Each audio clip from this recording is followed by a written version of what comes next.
to another divers kinds of tongues, to another the interpretation of tongues. But all these things work with that one, that the self-same Spirit dividing to every man severally, if you will. As the body is one and hath many members, and all the members of that one body, being as many are one body, so also is Christ. For by one Spirit we are all baptized into a body, whether by we be Jews or Gentiles, whether we be bond or free, have been all made to drink into one Spirit. For the body is not one member but many. If the foot shall say, but I am not the hand, I am not the body, it is therefore not of the body. And if the ear shall say, because I am not the eye, I am not of the body, is it not therefore not of the body? Of the whole body were an eye, where we the hearing? Of the whole were hearing, where were the smelling? But now hath God set the members every one of them in the body, as it hath pleased him. And if they were all one member, where were the body? And now as they are many members, yet but one body. And I cannot say unto the hand, I have no need of thee, nor again the head to the feet, I have no need of you. Nay, much more of these members of the body, which seem to be more feeble, are necessary. And those members of the body which we think to be less honorable, upon these we bestow more abundant honor, and our uncomely parts have more abundant comeliness. For our comely parts have no need, but God hath tempered the body together, having given more abundant honor to the part which laggeth. But there should be no schism in the body, but the members should have the same care one for another. And whether one member suffer, all the members suffer with it, or one member honor, all the members rejoice with it. Now ye are the body of Christ, and members in particular. And God set some in the church, first apostles, secondarily prophets, third teachers, after that miracles, then gifts of healing, helps, governance, diversities of tongues. Are all apostles, are all prophets, are all teachers, and are all workers of miracles? Have all the prophet gifts of healing? Do all speak with tongues? Do all interpret? But covet earnestly the best gifts, and yet shew I unto you a more excellent way. Chapter 15. Though I speak with the tongues of men, of angels, and have no charity, I am become as a sounding brass or a tinkling cymbal. And though I have the gift of prophecy, and understand all mysteries and all knowledge, and though I have all faith, so that I should remove mountains, and have not charity, I have nothing. And though I bestow all my goods to feed the poor, and though I give my body to be burned, and have not charity, it profiteth me nothing. Charity suffereth long, and it is kind. Charity envieth not. Charity vaunteth not itself. It is not puffed up. Doth not behave itself unseemly. Seeketh not her own. Is it not easily provoked, thinking no evil? Rejoiceth not in iniquity, but rejoiceth in the truth. Beareth all things, believeth all things, hopeth all things, endureth all things. Charity never faileth, but whether there be prophecies, they shall fall. Whether there be tongues, they shall cease. Whether there shall be knowledge, it shall vanish away. For we know in part, and we prophesy in part. But when that which is perfect is come, then that which is in part shall be done away. When I was a child, I spake as a child, I understood as a child, I thought as a child. When I become a man, I put away all childish things.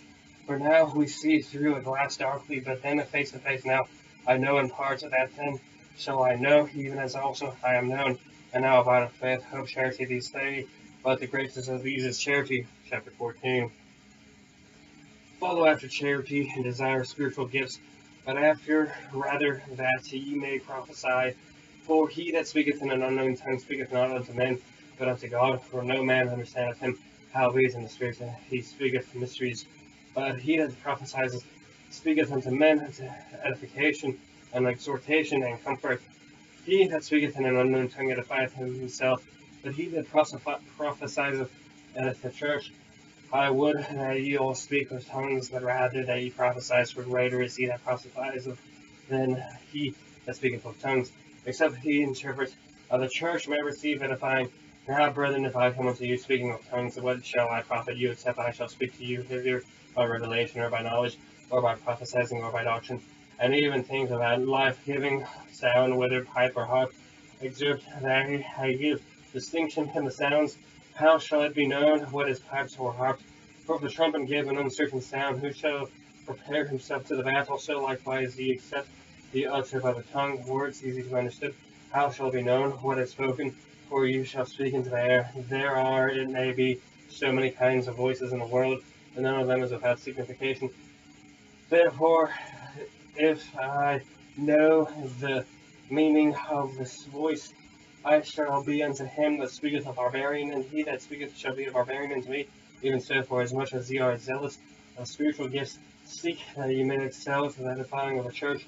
Wherefore, let him that speaketh in an unknown tongue pray that he may interpret. For if I pray in an unknown tongue, my spirit prayeth, but my understanding is unfruitful. What is it then? I pray with my spirit, and I will pray with understanding also. I will sing with my spirit, and I will sing with understanding also. Else, when thou shalt bless with the spirit, how shall he that accompanieth the room unlearned say amen at the giving of thanks, saying he understandeth not what thou sayest?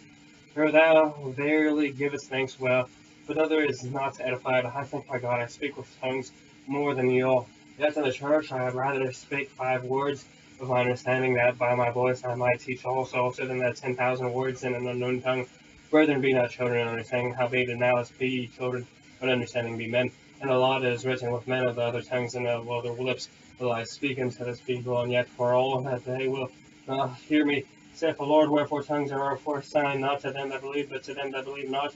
The prophesying serveth not for them that believe not, but for them which believe. If therefore the whole church be come together into one place, and all speak with tongues, and there come into the whole those that are unknown or unbelievers, will they not say that are mad? For if all prophesies, and there come into one that believeth not or are unlearned, he is convinced all, and he is judged all, and thus all are the secrets of his heart made manifest. And so, falling down on his face, he will worship God and report that God is in you as the truth. How is it then, brethren, when you come together, every one of you hath a psalm, hath a doctrine, hath a tongue, hath a revelation, hath an interpretation? Let all things be done unto you edifying. If any man speak into an unknown tongue, let it be 2 by 2, or by most by 3, and that by course, and let one interpret. But if there be no interpreter, let him keep silence in the church, and let him speak to himself and to God. Let the prophet speak 2 or 3, and let the other judge.